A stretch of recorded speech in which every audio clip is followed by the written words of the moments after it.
So those of you guys who know me for a long time know that I love Civilization. I love the Civilization games. Civilization was really the first sort of empire building styled game that I was ever into. I mean, right after Civilization, the first I believe I played number 2. I then started playing Black and White. I don't know if anybody remembers Black and White or Age of Empires. Age of Empires 2, I played those games until I finally found Rome Total War, and that's how I got into the Total War series. So I'm a big fan of Civilization games, and right now, currently, I've been playing Civilization 6 a lot, trying to get my hours up on it because I have a ton of hours on, say, Civ 5, and I believe I still have Civ 4 on my Steam. So I wanted to go ahead and kind of catch up. I haven't played too much more of the game for multiple reasons. More, I have other games that I have to play, that I have to catch up on Xbox One and PS4. So those kind of have my priority, but I've been playing this when I've had time off and in between playing some campaigns on Total War Warhammer. So I wanted to go ahead and make this video because I had this idea while playing. I was like, what? And I think I've mentioned it before and maybe just off the cuff, just throwing it around. What kind of features would be cool to have, or what kind of features that Civilization does that would be cool to have in a Total War game? And basically, there are a lot. there are a lot of features that would be pretty cool to have in a Total War game, and still keeping it keeping it to the Total War feel to it. You have to keep it feeling like Total War. You can't have it too much like Civilization. So for this video, I wanted to go ahead and give you my top 5 things that Total War needs from Civilization 6. And for this list, I chose things. There are a ton of different things you can get from it. I've chose things that are that I could see being a reality in a Total War game per se.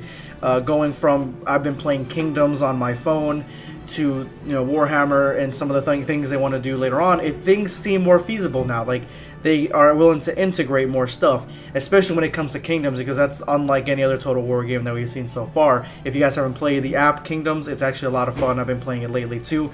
And for those of you guys who are going to go in the comment section and say, well, a better list would be things to take from Europa Universalis, well, I've never played that game to an extent. I played a little bit, like 2 years ago. I was playing a couple of I was a couple hours of it, maybe every few days, and then I stopped after a month of playing. It just I really couldn't get too into it, so maybe I will if you guys kind of give me features in the comment section that you would like to see from Europa Universalis. That would be pretty cool. But this is my list from Civilization, so let's go ahead and jump right in.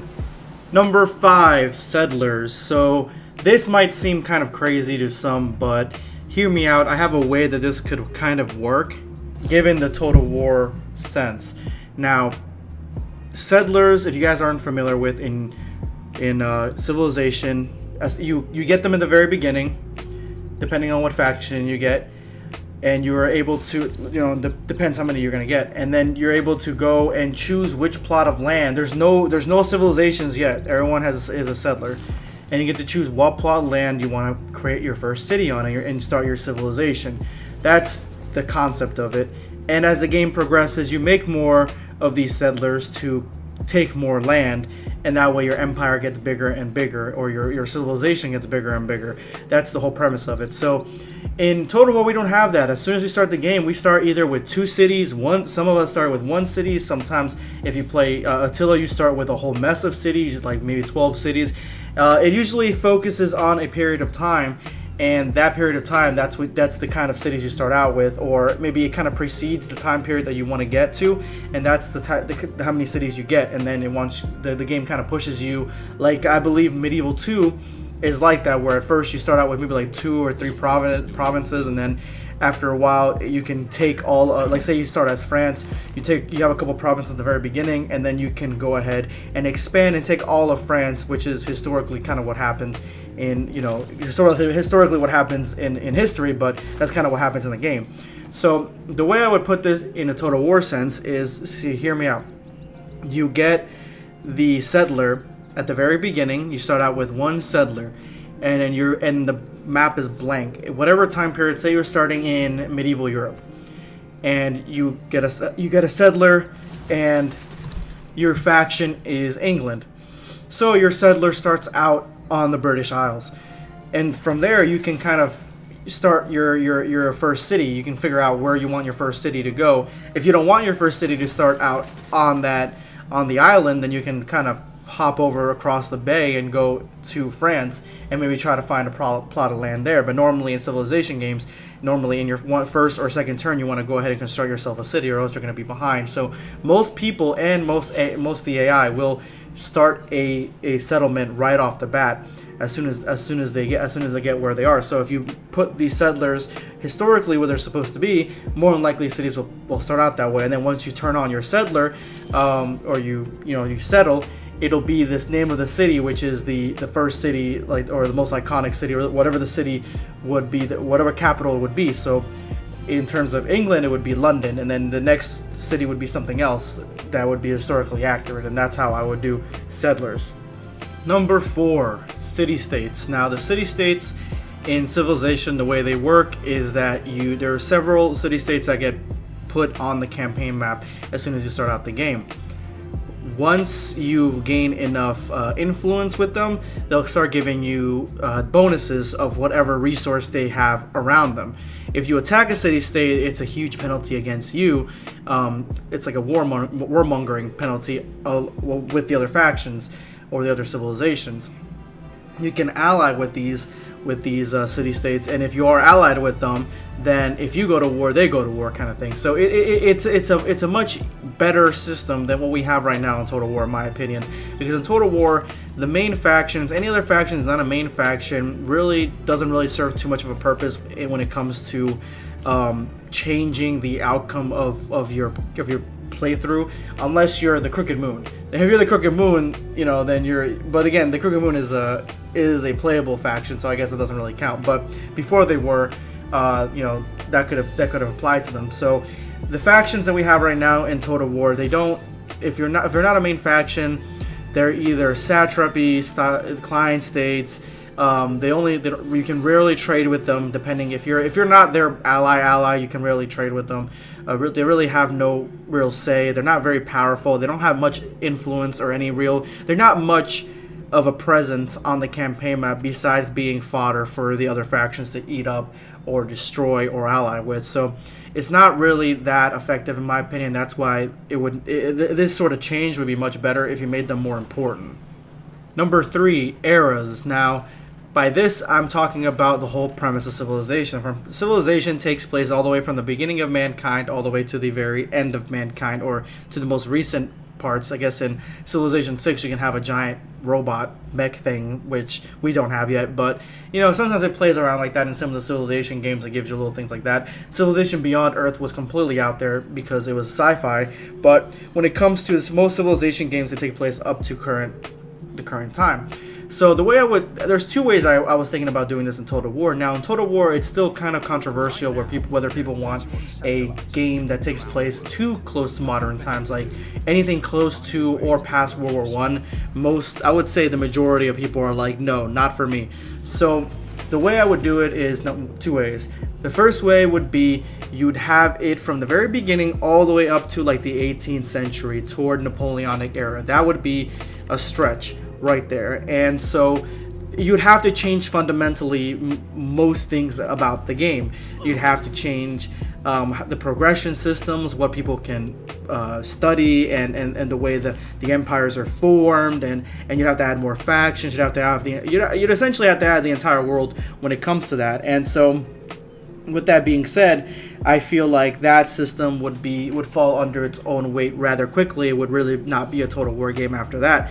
So what I propose is a Total War game that takes place, say if you start out in the beginning of in Rome 1, right?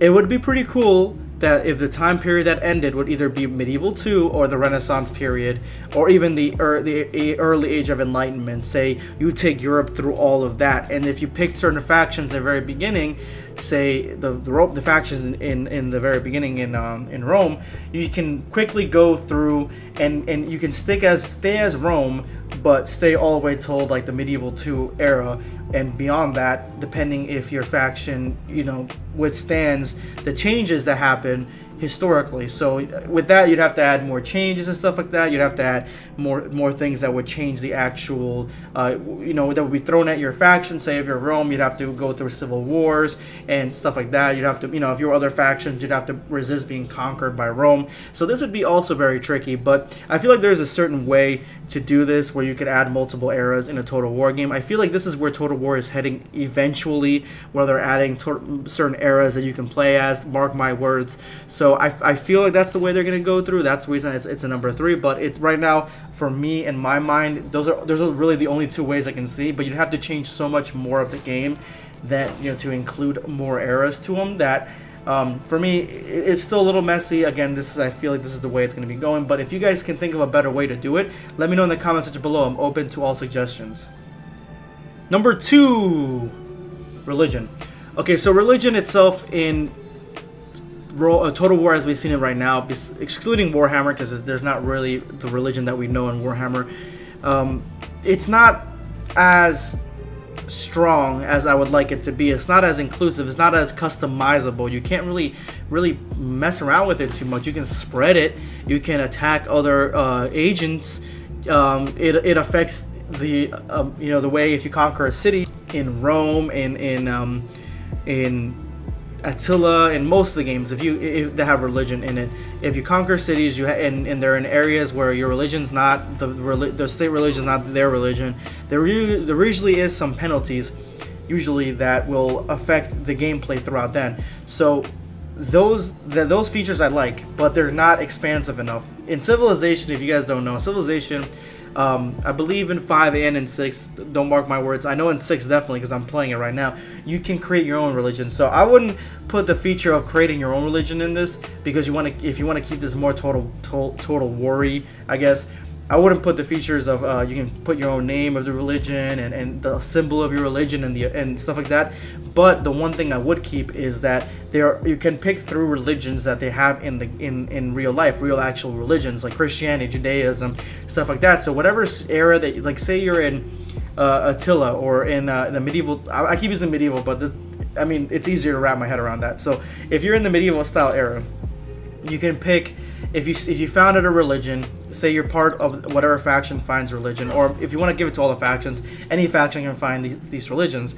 You can pick Judaism, you can pick Christianity, you can pick Islam, and then you can pick what other tiny religions or other religions that are out there. So once you find a religion, then you can go ahead and add benefits to it. And for this, Civilization has faith points, I guess it's called, where you can, the amount of faith that you're and the great profits that you have, that would mean how much points you would get to be able to get a new bonus to your religion.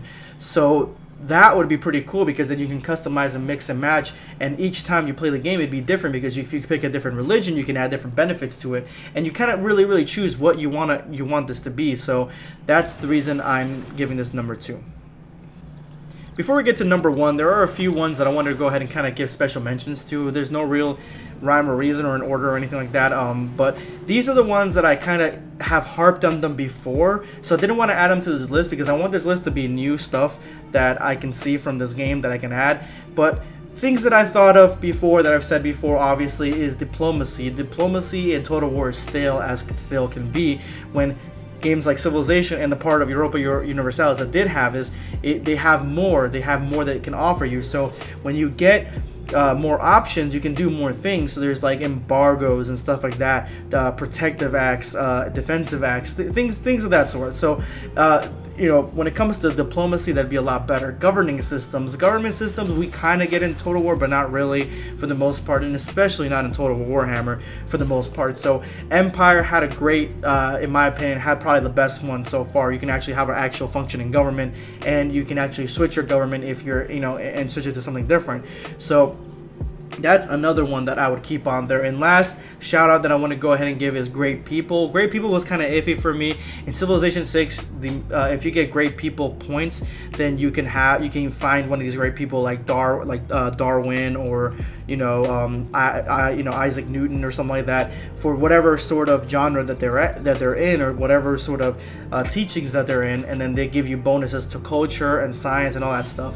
So it'd be harder to do it in Total War, and then again they would kind of switch it to, you'd have to switch so many different things. So that's the reason I didn't want to go ahead and add it to this list.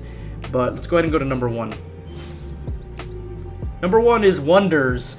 Wonders we've had in Rome, and then that's it. For some reason the developers thought, let's cut this shit out. We're not having the pyramids used to give you bonuses, the statue of Zeus, all the classical wonders, I think the 8 wonders of the world, or 7 wonders of the world in ancient mythology in Europe, especially centered in Europe.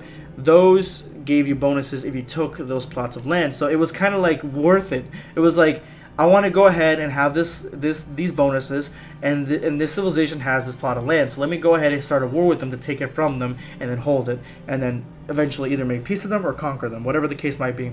So Rome did this very, very well. In Civilization, you create your own wonders, so you have to actually build them in your cities, and then they kind of sprout up on your map somewhere. So the way I would do this is each civilization, the ones that are playable, be able to create.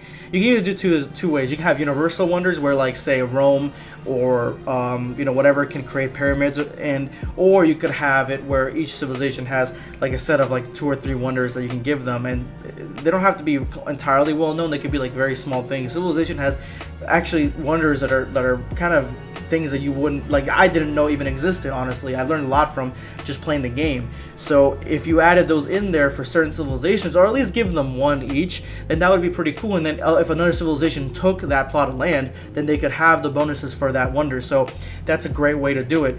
And honestly, that's one of the only ways that I can think of, unless you bring it back to where you have a classical Total War and you have these already on the map. But building them is so much better and gives you so much gratification. Trust me, I get so giddy once I take another civilization's capital and I take like 3 or 4 wonders, and I'm just like, oh yes. And that's in Civilization 6, obviously. It's not in Total War, but I think that would be pretty cool. I think that's probably one of the things that I would want the most as a comeback, and I feel like that's one of the things that could happen the most as a comeback. So that's the reason it gets number 1 slot. Thank you so much, guys, for watching. Drop me a like. Let's see if we get over 50 likes for this video. Let me know in the comment section below what some other things that I might have missed, or that you want to go ahead and add some insight to, or maybe that I can improve on. Let me know in the comment section, guys. Drop me a like. And this is going to be Sunjetsu signing off. Take care, guys.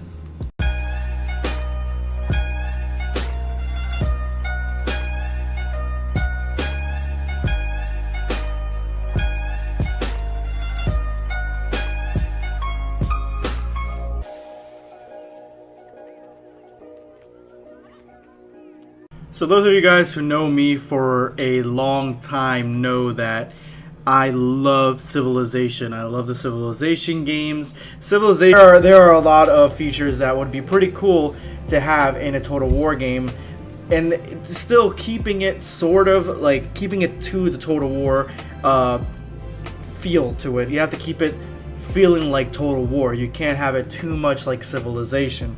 So for this video, I wanted to go ahead and give you my top 5 things that Total War needs from Civilization 6.